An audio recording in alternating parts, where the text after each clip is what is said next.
spotlighting the very best in Geneva College Golden Tornado Athletics. This is Tornado Tuesday.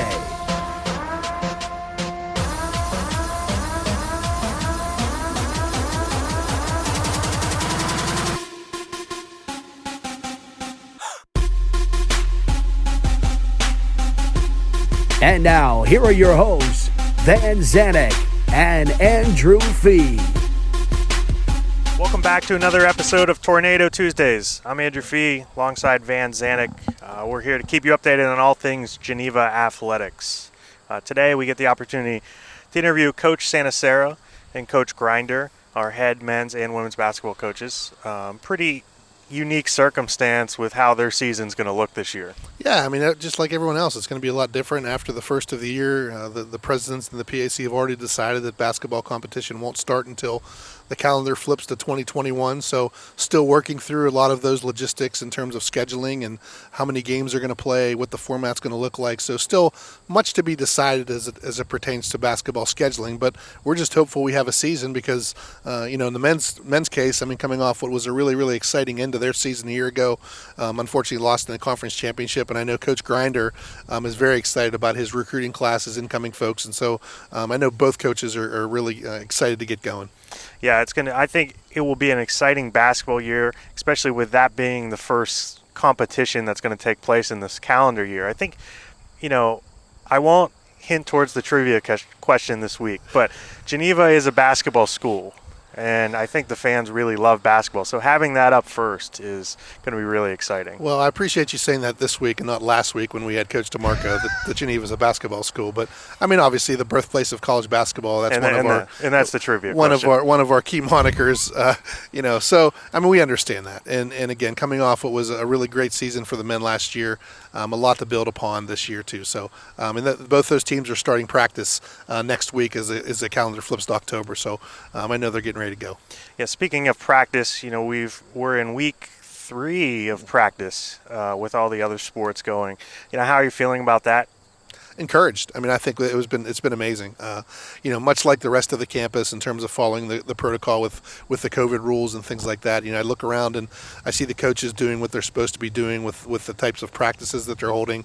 The student athletes, with a few exceptions, are following the rules, and so it's been great. I mean, still, as far as I know, we have 0 active cases on campus, and that's been the case now for over a week.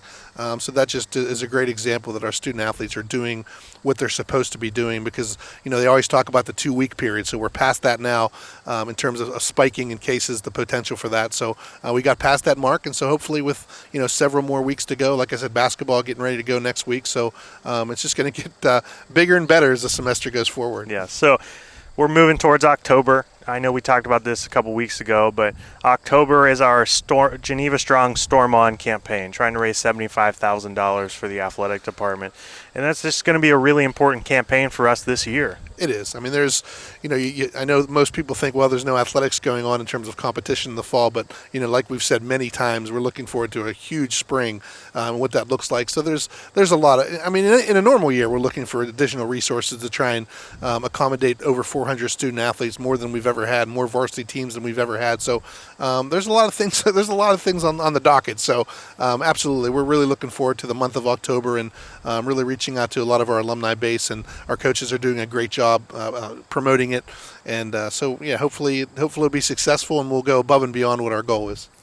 So this past week, the tennis courts got resurfaced, and they're just looking amazing, better than they ever have. I mean, it's just exciting to see. Yeah, it really is. And, I got an opportunity. They finished the work last Friday afternoon, so I walked over there and I met President Trapp over there. And just so happens that Coach Kraft was there with one of her student athletes, and the look on their face just to see, what those courts look like. They wanted to start playing right away. Unfortunately, it was still wet. They had to wait for it to dry, and they'll actually have the first practice will be today up there at 4 o'clock. So the student athletes are so appreciative. And, we've talked about building new courts on campus, and hopefully that's, a long-term project that we really want to get accomplished, because they deserve it. But to see the new look, the fresh look of the courts, and really have something that they can be proud of, somewhere they can go and practice and not have to worry about injury and those types of things. So we're very excited that we got approval for that.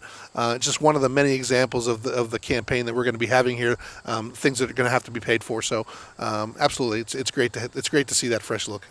Well, stay tuned. Coach Santarsero's interview with Van Zanek coming up next. Welcome back to Tornado Tuesdays, and we're fortunate enough this week to be talking basketball. And we're going to start things with our head men's basketball coach, Jeff Santarsiero. Jeff, thanks for taking some time with us today. Oh, absolutely. It's fun.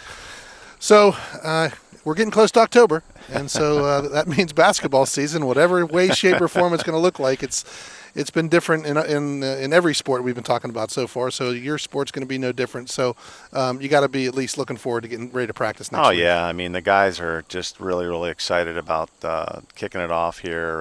With the new rules and regulations, we're actually kicking off a little earlier than we normally do because we have to stop in November. So their conditioning and everything they've done preseason is going to be cut short. So we'll be doing a lot more conditioning and everything in the preseason than normally we do. And we're not really preparing for games as such other than inter squads, but it'll be a little bit different focus and practice as well. Yeah, I was going to ask, how's it going to look a little different? I mean, you talk about a little bit more conditioning and things like that, but you do have the 114 days now that the NCAA is allowing for each sport to practice. So how's that going to look different, using some extra time and, again, not preparing for anything until after the first of the year? Right. I think this year we'll be able to evaluate talent a little bit better. We'll have more skill work. We do skill work every day in practice, but we'll be doing a little bit more skill work. And actually what we're going to try to do this year is we're going to tone it down a little bit offensively as far as many plays as we have. At least that's our thought, but we're going to be opening it up a little bit more. So we'll be doing a little bit more conditioning and then skill development and evaluating talent. And we're really, because we have two bigs, one of those bigs is AJ, he'll be a senior, and then Rob and Matt are both freshmen. So there's going to be a learning curve there. So they're going to need a little extra time. But at this time, just similar to what we did last year in a couple games, we're going to go small a lot. And it's going to be interesting, and we're going to move people in different positions. So we're going to need time to do that and get them acclimated. So let's go backwards to last February and talk through a little bit about what was a very exciting playoff run. And, it was obviously great to see the guys come together playing their best basketball at the end of the year. Talk a little bit about that and how special that was for your guys. Yeah, I mean, as far as what we had on the floor at the beginning of the year, we were hoping that it would be a championship caliber team. Obviously, with what we felt was one of the best players, if not the best player in the conference, in Ethan Moose, we felt, and Nick Russin and Noah Damon. So we had a good senior core that we could make a good playoff run.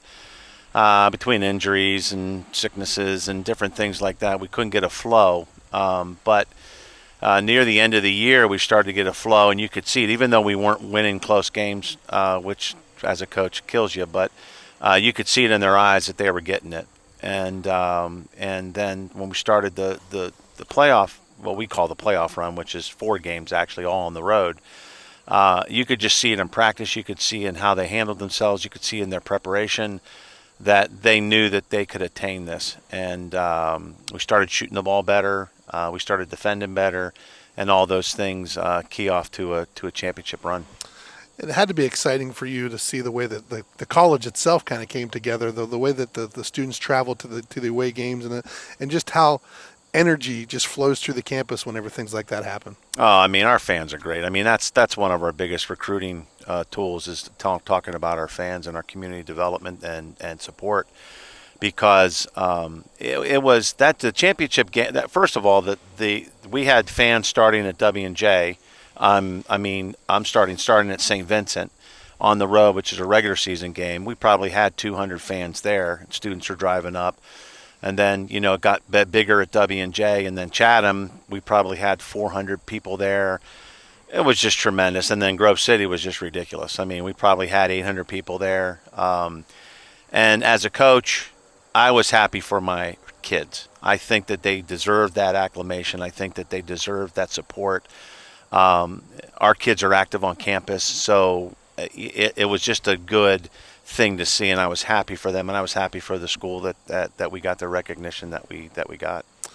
Well, Coach, you've been here a long time. We met with Coach DeMarco last week and talked through some of the reasons as to why. Right. And I'll ask you the same question. What is it about Geneva College that makes you want to be here and makes you want to just basically finish your career here and just support the guys and mentor the guys? Yeah, I mean, I just I run into people all the time, and they say, "You still at Geneva?" And I said, "Why wouldn't I be?" I think it's a great place to be a part of. There's history here. Obviously, I've been in Christian education all my life, so first working at NIAC and then coming out here, but.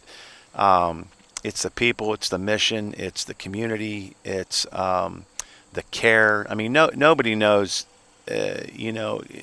understands the word care as much as people that deal with people of different walks of life. There's especially in today's society, it's just the care factor sometimes goes out the window. You have that constantly at Geneva College.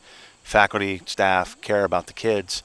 The kids care about faculty and staff. One of our professors, Esther Meeks, is retiring, and I didn't know, but there's students that wrote an album about her, named an album after her, and you just don't see that. But at a lot of institutions, but here they just care. I love the people that I work with. We have a good time, not only in the office but outside, and it's just a good place to be. I've raised my family here, grandkids here now, so it's just been a great place, and we'll be ending my career here. So that's good to say. When that is, I don't know, but I'm looking forward to this year for sure. So I'll leave you with this. Maybe the toughest question is, number one, I want to think how you think the team's going to be. When we get there, we're working through a lot of schedule formats now in terms of what the actual schedule will look like and those types of things, whether it'll be conference only and how many games, all those types of things. But what are you expecting? And again, the tough question is, how do you replace Ethan Moose?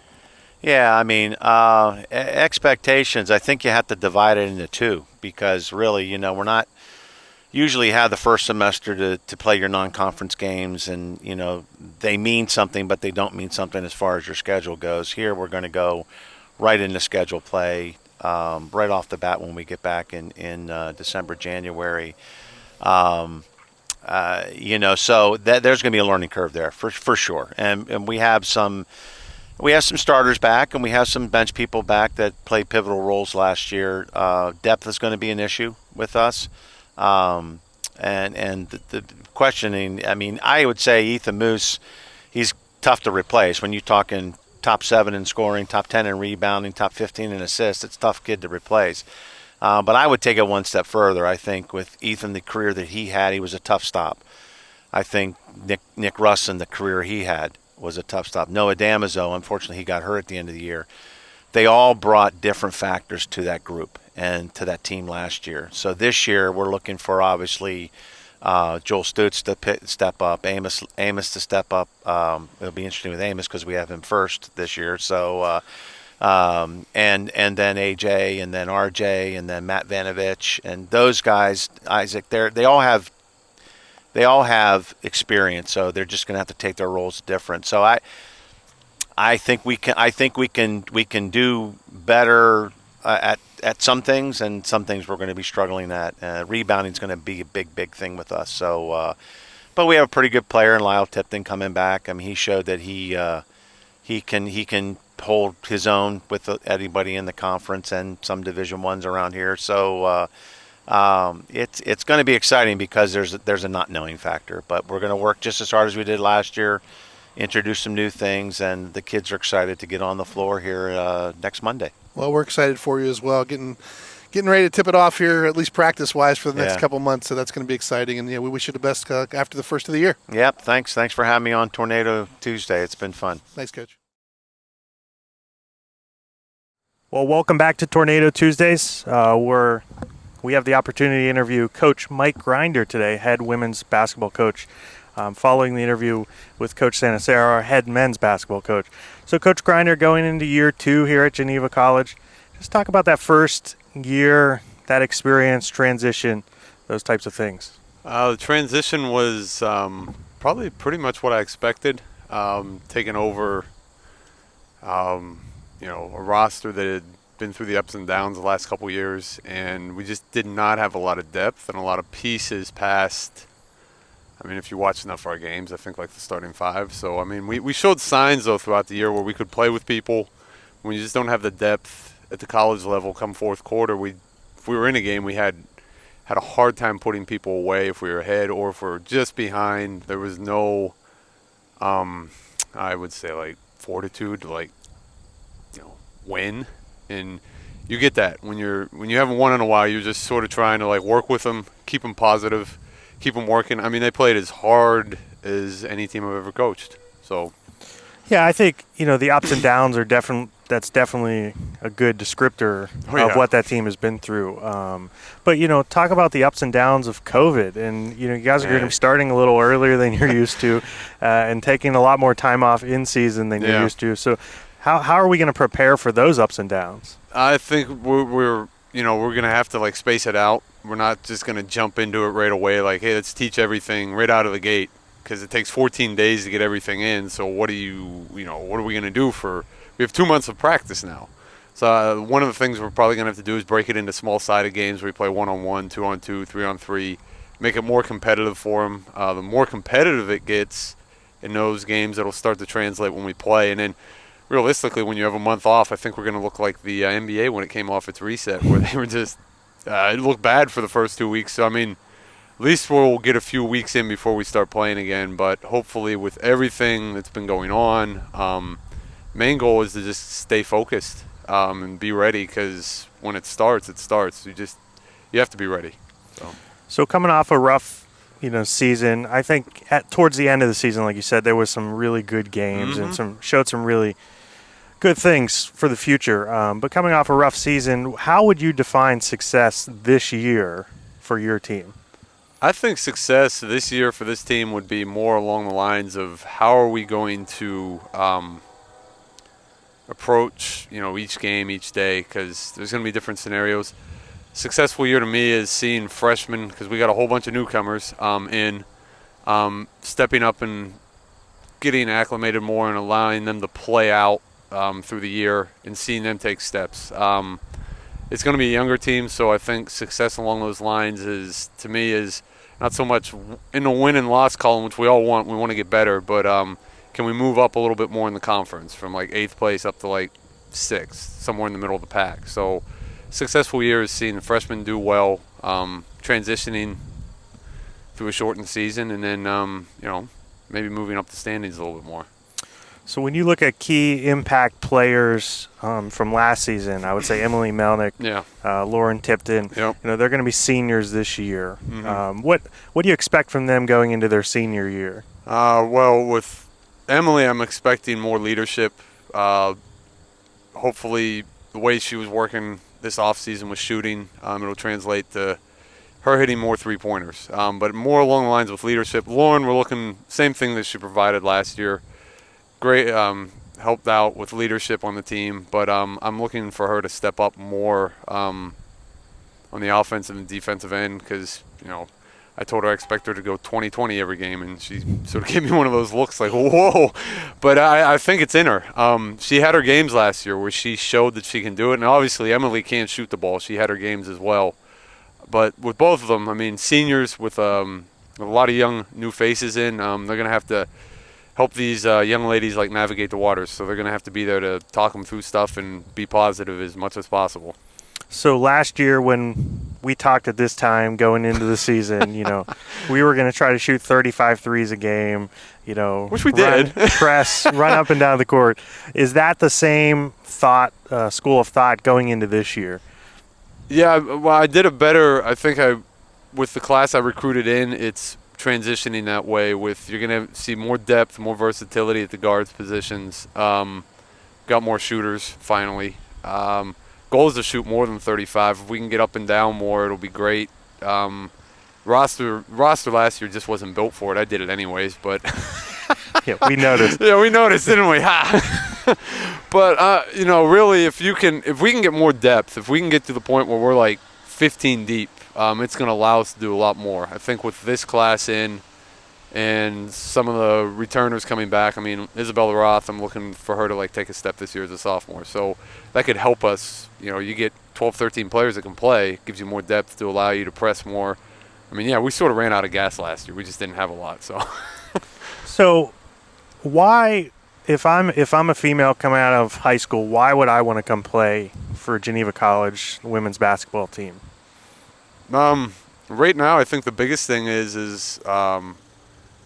biggest selling point is as a freshman coming in, this year and then next year, you will have the opportunity to play right away. Some programs don't get you that until sophomore, maybe your junior year, unless you're an outstanding freshman. The biggest thing with me is I think what sets us apart from a lot of the other teams and conferences is we're taking the other side of it, where we're building into your life as a person. So what happens on the court is what happens. But if we do all the things that are necessary with you as the individual, I mean, we do team Bible studies, we have team devotionals.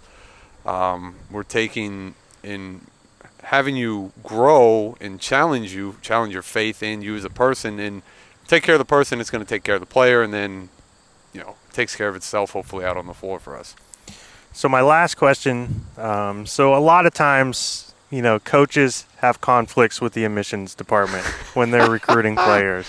So your mom, and a lot of people probably know this but don't know this, your mother works in the admissions department at Geneva. Does. So how is it, number one, working at the same place that your mom does, and two, with her in admissions? I mean, I don't really see her unless I go up there and ask questions. And if I recruit out of one of her states, like Texas or one of those ones that she has, and I have to, we have to work on those things. But it is pretty funny actually having my mom in admissions, seeing her from time to time. Yeah. Well, Coach, we appreciate you taking time out to be with us today. We wish you the best going into October, the start of the basketball season, and ultimately the turn of the new year when you guys get to start playing. So, yep. Thanks. Thank you. Thank you.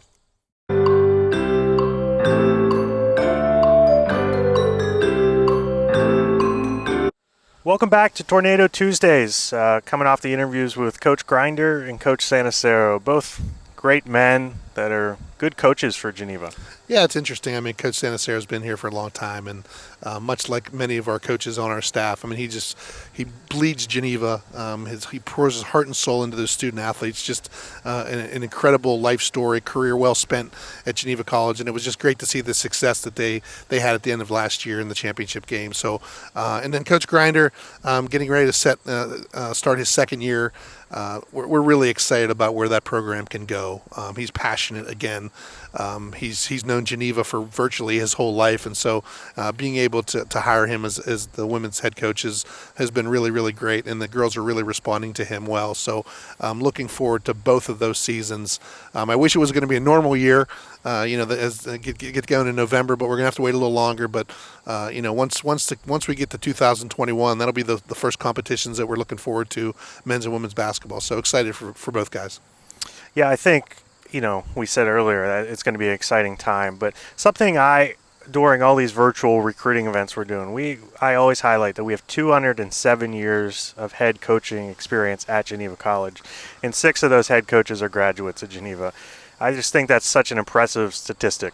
It is, and we do. We mention it a lot, and for good reason. We mention it a lot, and it's not because of the athletic piece. It's because of the passion of who these coaches are, and again, throughout the recruiting process, we talk about walking alongside these men and women during their 4-year career here at Geneva College, and whether they win championships or whether they become an All-American athlete, those are all great, and we'll celebrate those great accomplishments. But at the end of the day, we need to get these kids prepared for life after Geneva, and that's what this coaching staff does better than anybody, and that's why Geneva is such a special place, and really the key reason why I've been here for so long and why many of the other coaches have been here so long as well. Just we love this place, we believe in it, and we want to see our kids succeed. Looking back at this day in Geneva history, unfortunately we don't have any women's or men's basketball news because the way the calendars are falling, but in 2011 the women's soccer team extended their unbeaten streak to 11 in a match against Carlo here at Geneva College. So pretty impressive. Yeah, 11 straight. I mean, that's more than half the season. So that's really, really good for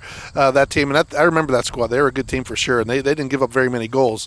And I think that was a shutout actually that extended their streak to 11. So great job by them for sure.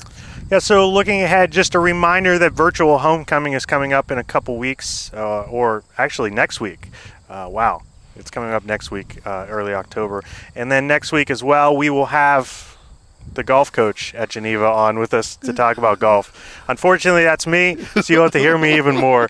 But we're looking forward to talking some golf at Geneva. Yeah, we're going to have our sports information director, Chris Matthews, on as well. And Chris he's been doing a really great job for Geneva in terms of social media, getting things out there, a day in the life of Geneva, past history, those things, really keeping the website fresh and exciting, despite the fact that we don't have competitions going on. So be fun to catch up with Chris next week. Yeah, we're looking forward to having you back next week, but have a good week.